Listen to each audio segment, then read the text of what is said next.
இப்போ நம்ம பிஎட் கமிஷனுக்கான இங்கிலீஷ் மேஜருக்குள்ள டிஎல்எம்ஸ் பார்க்க போகிறோம்.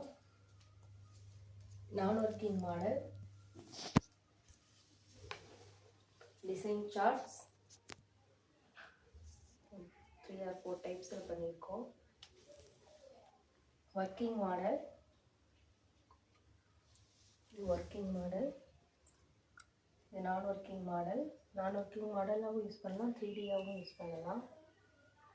இது மேட்சிங் போர்ட், இது matching board, magnetic board, slide, CD model,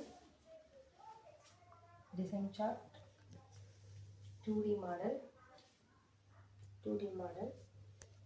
எபி கார்டு.